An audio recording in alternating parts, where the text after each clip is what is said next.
Student, in this video, I will explain you about the civilization of the Fertile Crescent, the Mesopotamian civilization. It is one of the oldest civilization the world had, just like Indus we had in the Indian Indus region. So, in this chapter, I will explain you about the Mesopotamian civilization, its origin, location, river, society, social life, town planning, occupation. Let's see how far we can cover. First of all, you need to understand a timeline. What was the time period where this kind of civilization, this Mesopotamian civilization, was found? So it is given here BCE. This is what here given here, 3500 BCE. So to complete the set, you can see this was the period when the Mesopotamian civilization. You can see in your book it's given here. So this timeline it is showing right from 1 CE to your 4000, and we are here. Just you will go to the your again AD period. Then it's 2020. Right now it's we are in the 2020, but we are talking about here BC, the back era. So 2000 that side, and here your 3500. So that means from now, if you see, the period is about 5500 years ago the civilization existed. Now coming to your paragraph, Mesopotamia is the name given to the broad fertile valley that lies between the river Euphrates and Tigris in West Asia. So you should see the map which is given in your next page to understand this. So you can see very nicely the Tigris. This is the river Tigris, and one of another river which has been branched here. You can see the Euphrates, and in between these two rivers there is a land which is very fertile, and this is what called the civilization, the Fertile Crescent, the land between the two rivers here. This is given here.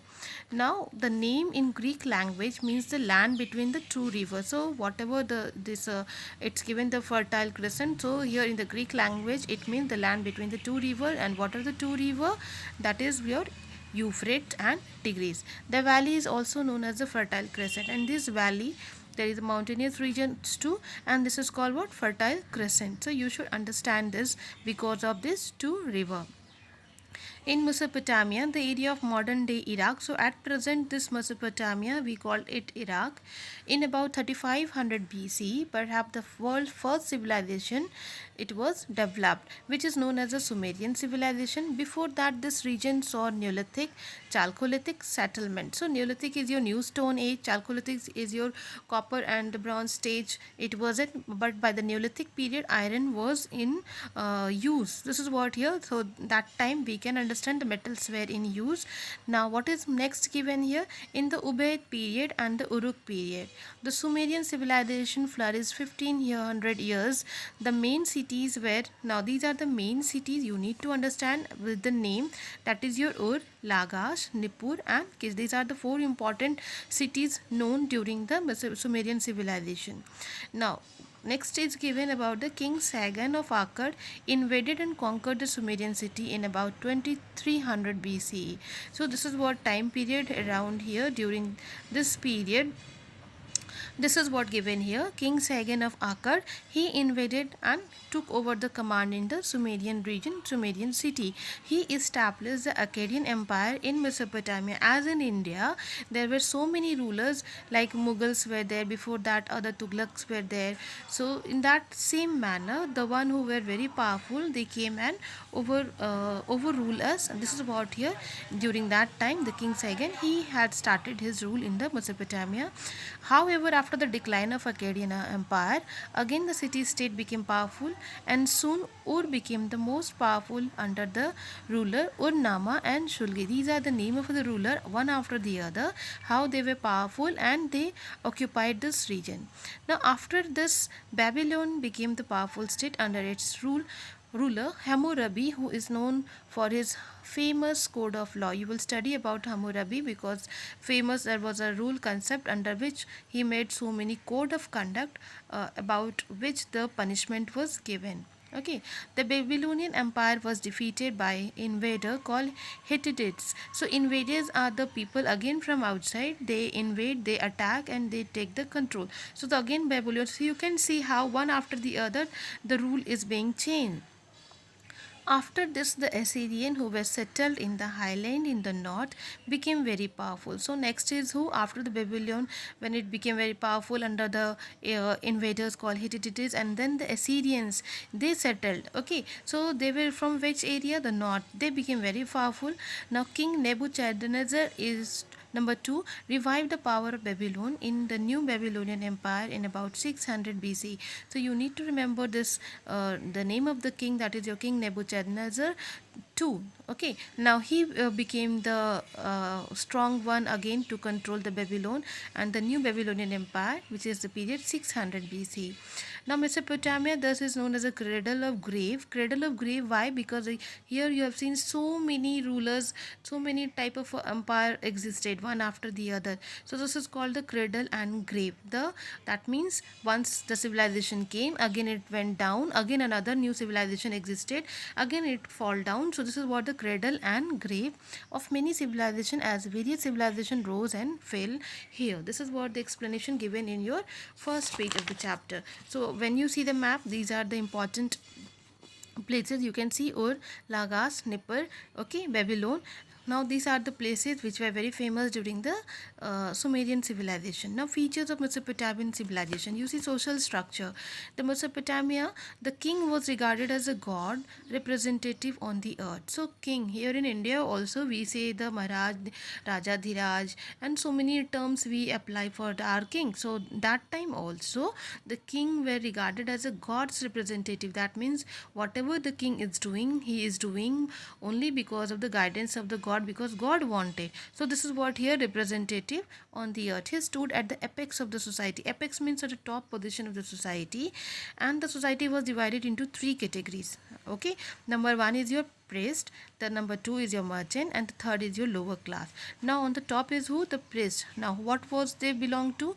The officers and the members of the royal family form the upper class. So now they were the officers. So the priest, the officers, and the members, so they belong to the upper class. They were from which area? They belong to the royal family, and they form the upper classes. In the top position you will see the priest, the officers, and the member of the royal family is who? The members of the king, the family, their children, their sons. So they will become at the top classes. So in the top classes you need to understand who all will be there: priest, officers, and the king's family. Number 2 is what? Your merchant, farmer, artisans, and small landowner form the middle classes. Now in the second category is what? The merchant. Along with the merchant they were farmer, artisans, and small landowners. Third is who? The lower class, comprising the slave, included mainly the prisoners of war. So these, the third class, they were generally the people who lost the battle and they were turned into prisoners. So now these prisoner, this the lower class people have to serve as a slave for the upper, all the 3 classes, upper 2 classes like priest, officers, then the merchant, farmers, artisans. So upper these 2 classes, the lower class has to serve. Now coming to the next is your family. The basic unit of the Mesopotamian society was family. Everywhere the society you will see the basic is what? The family. The society was mainly patriarchal. Patriarchal means the male dominated in a family. In your family also you will notice as what role your father play, grandfather play. So that is more important than your mother and the grandmother.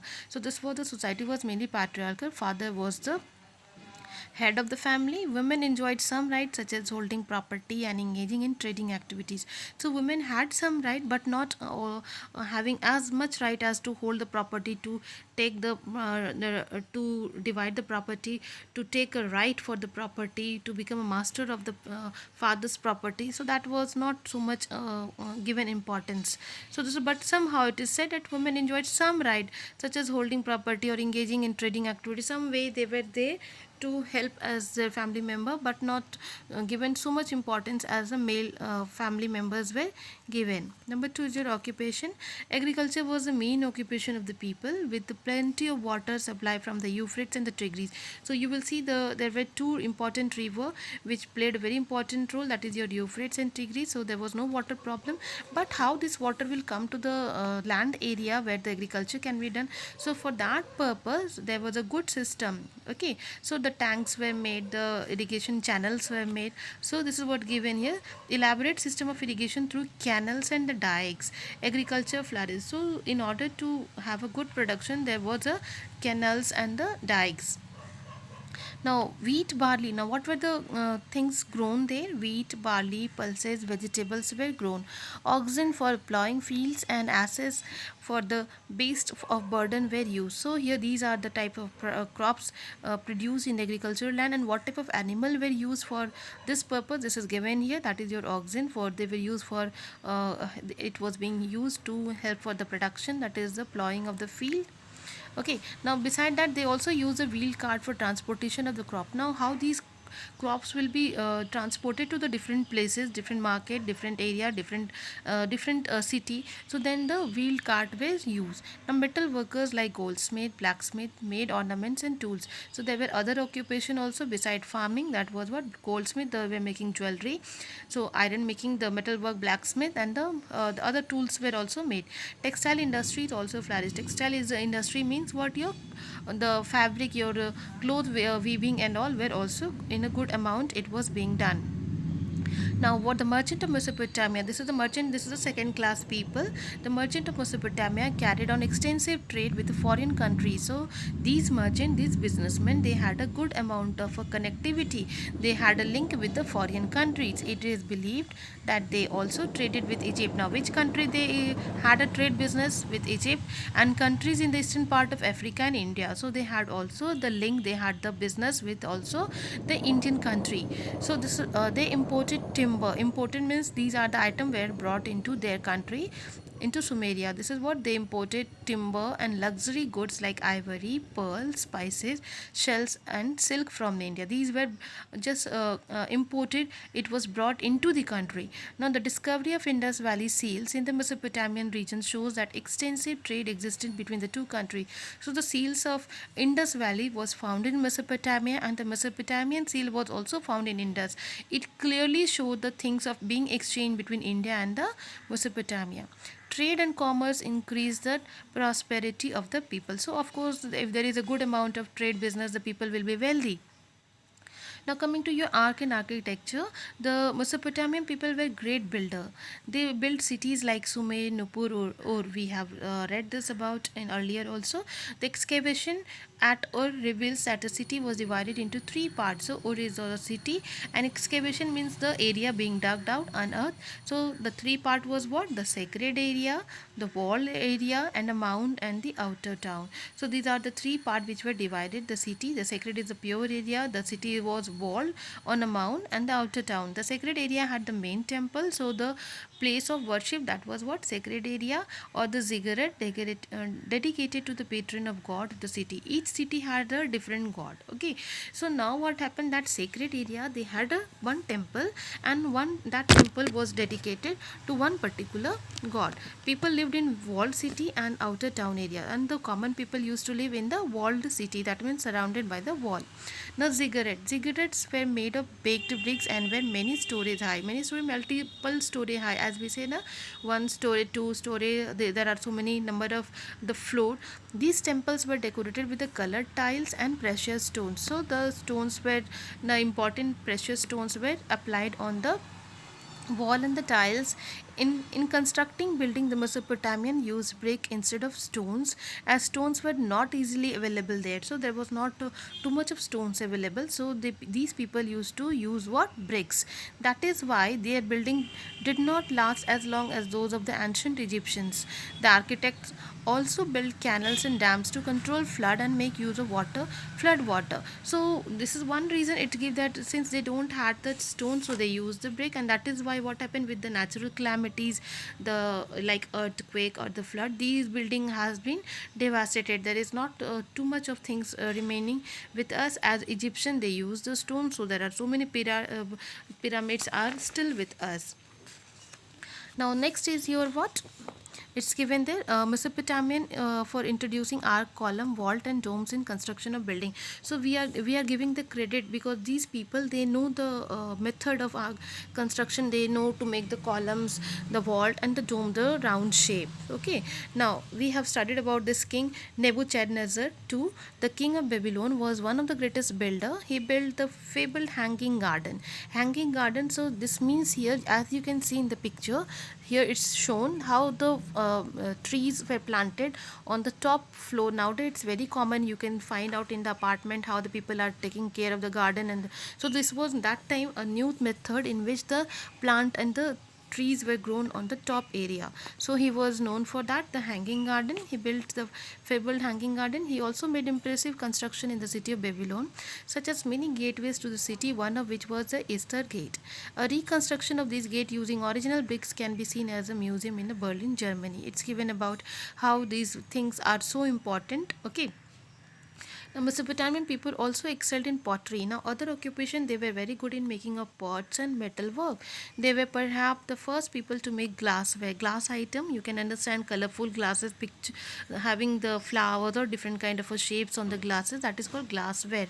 They also made seals which were cylindrical in shape. So they also had the seals. Seals are made from the clay tablet. So that was also important. They used to make which was in cylindrical shape. Now coming to the religion, religion dominated the life of the Mesopotamian people.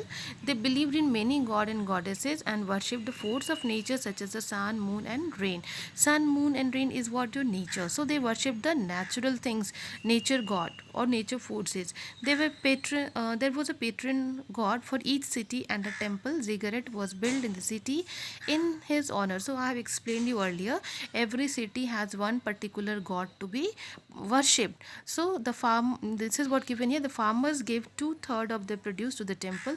Whatever the farmers were producing, they were giving 2/3 of that produce to the temple. People also offered animal sacrifice to the temple. So there was a sacrifice practice where the people used to offer animals.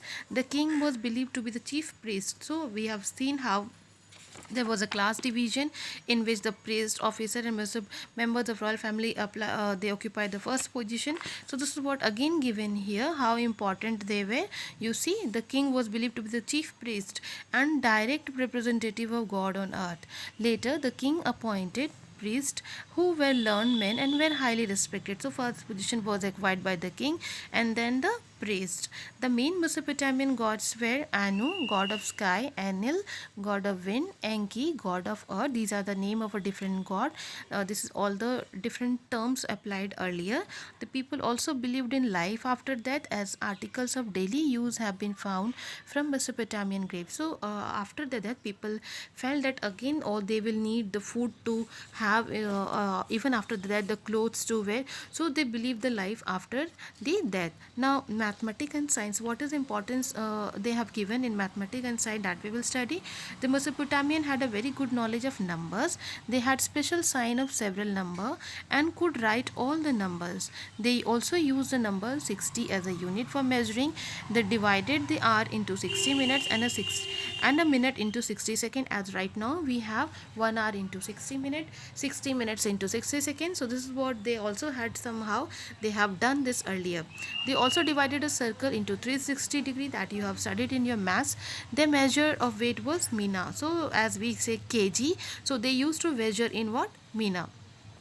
Sumerians were perhaps the first to invent the calendar, which had 12 months, 30 days each. So you can understand that we have one month 30, the other one 31. So this is what 12 months, 30 days each. They divided a day into two equal half, 12 hours each. That is the same as we know. So 12 after 12, it's again the PM. So it is divided into 12 into 2, 24 hours.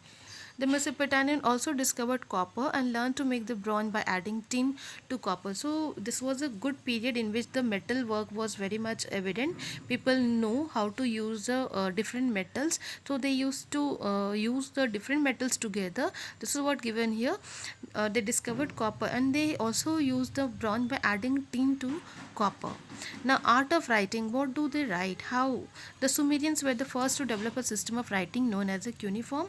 The script was was wedge shaped. Can you see this is what wedge shape was? Wedge shape and contained symbol that were pictorial. Pictorial is what having each symbol having one pictorial sign. Okay, they wrote from right to left. So this was in this manner they used to write, as we write from left to right in this manner, but they used to start from here and goes in this manner. So they wrote from right to left with a sharp reed pen called the stylus, made out of bones or metal. So any just like I'm using pencil, so they used to use what the sharp bones or a metal on soft clay tablet. Clay tablet is your clay which was applied water and it was made like a dough and then given the form of a tablet, putting it, pressing it, and they used to write on that. These clay tablets were then baked in the fire to get word set, and then after engraving on that clay tablet, it was put on the fire to make it strong.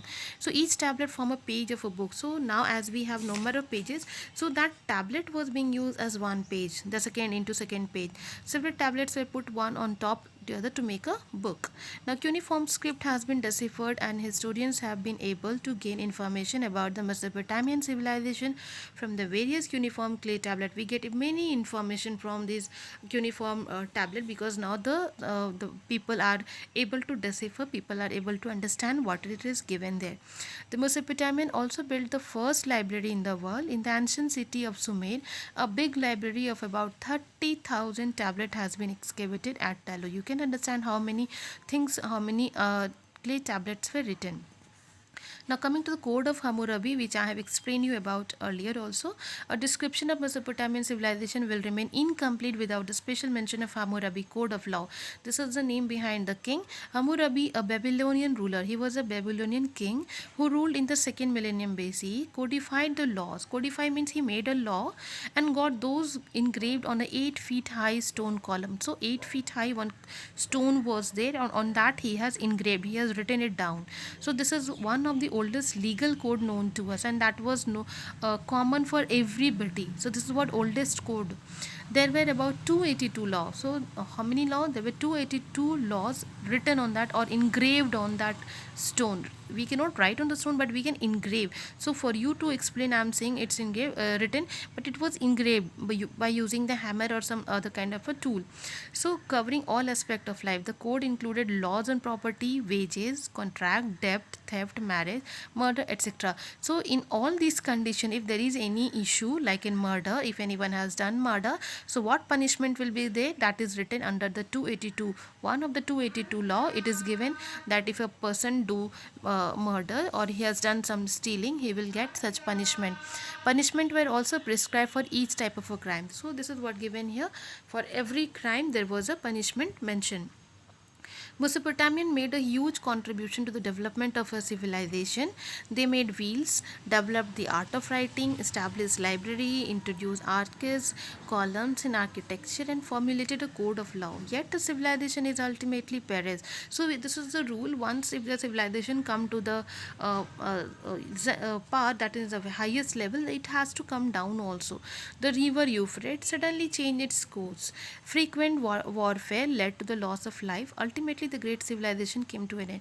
So it's given here reason how the civilization got perished. Sometime it was a invaders attack, sometime it was natural calamities like earthquake, flood. Sometime it is said that river Euphrates, it changed its direction. So if it will change the direction, there will be no plantation, the agriculture land will not get the benefit, and so it again the civilization can finish off. So this is what given here in your Mesopotamian civilization. Please read the chapter. Next I'll give you attachment, the question answer, and other things will be explained.